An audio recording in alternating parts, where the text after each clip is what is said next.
selagi dia memainkan isu yang makin perkauman seperti ini, itu pun tidak membantu PAS.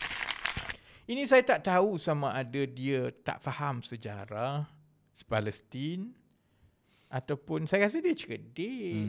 Jadi dia faham. Tapi macam saya sebut tadilah, ada kecenderungan pimpinan PAS sekarang, apa-apa perkara pun akan diterbalikkan untuk menjadi isu perkauman, mengugut dan menakut-nakutkan rakyat, orang Melayu terutamanya, untuk membenci kaum lain supaya bagi kuasa kat mereka.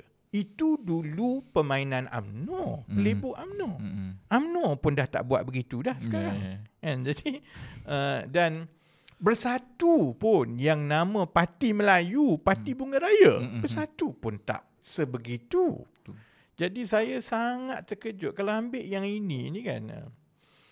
Bidang ekonomi kini semakin dikuasai oleh bukan Islam dan bukan Bumiputera. Dia bila disebut semua tu, dia tak letak pun fakta daripada mana dia kata semakin dikuasai. Daripada mana dia kata? Sebenarnya, penguasaan ekonomi orang Melayu plateau. Dia mendata. Dia tak berkurang. Tapi dia juga tidak berkembang. Kan? Jadi, itu saja dah salah. Kemudian, kalau dia nak katakan pendatang Yahudi dahulu datang sebagai tamu, diterima atas dasar kemanusiaan oleh penduduk Palestin yang berhati mulia. Namun mereka datang membawa helah dan kebijakan duniawi. Mereka kuasai ekonomi. Selepas, apa persamaan Palestin dengan Malaysia ni? Daripada yang berlaku. Dikatakan naratif dia lah mungkin. Daripada orang luar datang, kemudian orang luar itu... Macam mana kerajaan negara Israel itu ditubuhkan? By British punya... Itu dengan British mandate. Jadi dekat Malaysia ni ada British mandate ke untuk menubuhkan negara China? Tak ada, lain. Tidak ada perbandingan langsung. Negara Israel itu tertubuh bukannya sebab pendatang yang disebut ni tiba-tiba menipu orang Palestin. Itu ialah kerana kuasa dunia pada ketika itu memberikan negara ataupun memberikan mandat kepada sebuah negara Israel dan perkara itu diluluskan di peringkat antarabangsa. Sama ada betul ke salah, kita semua tak bersetuju lah. Memang kita tak bersetuju kerana siapa kamu British nak bagi tanah orang buat negara lain. Tapi dia tidak ada parallel dan perbandingan langsung dengan yang berlaku di Malaysia ini. Tapi dia ambil itu dan dia tukar. Dan yang ini yang saya kata sedap dengar di kedai kopi. Berapa ramai orang di kedai kopi ataupun yang duk tengok TikTok ni pergi membaca asal usul penubuhan negara Israel. Kecuali lah di Malaysia ini, kita ni di bawah mandat negara lain yang akhirnya memberikan Kelantan kepada orang Cina. Benda yang mustahil berlaku. Kan? Cuma, yang saya paling tak puas hati lah dengan soal perkauman ini kan. Yalah, saya anak Melayu, anak orang susah, anak orang Pantai Timur. Kan? Masa mak ayah saya sekolah sampai darjah 6. Tapi saya tak pernah dibesarkan dan dididik oleh mak ayah saya dengan menyalahkan orang lain atas nasib kita. Saya daripada kecil lagi, yang mak ayah saya ajar ialah kalau nak hidup senang, kerja betul-betul, belajar cerdik-cerdik, kerja rajin-rajin. Dia sama konsep dia dengan sebenarnya keadaan persaingan yang berlaku di Malaysia. Kalau orang Melayu dan ditambah pula bila ada ahli parlimen, pimpinan politik yang membakar seperti ini, selagi orang Melayu ambil pendekatan bahawa kelemahan yang kita ada ini ialah salah semua orang, mati kita.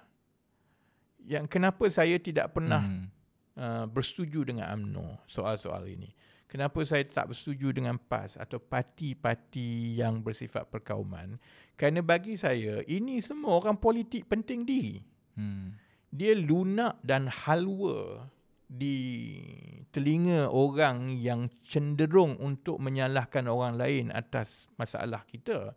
Tapi itu tidak akan menyelesaikan masalah. Soalnya ialah macam mana kita nak pastikan anak Melayu dapat pendidikan yang lebih baik.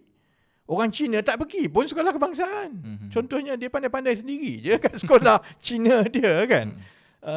Macam mana kita nak pastikan bila masuk universiti bukan semata-mata dapat ijazah yang baik tapi ada pengalaman yang besar, ada confidence. Kemudian bila keluar universiti, macam mana kita nak pastikan anak-anak Melayu jangan makan gaji semata-mata, buat perniagaan, ambil risiko, belajar, barulah ekonomi boleh berkembang.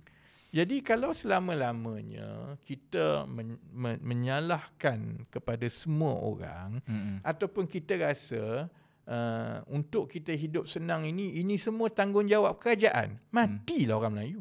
Akhirnya Melayu akan jadi makin teruk dan makin teruk kerana kita bukan saja bersaing dengan orang Cina atau orang India di Malaysia. Kita bersaing dengan orang Vietnam. Kita bersaing dengan orang tanah besar Cina. Kita bersaing dengan orang India di India, di Mumbai.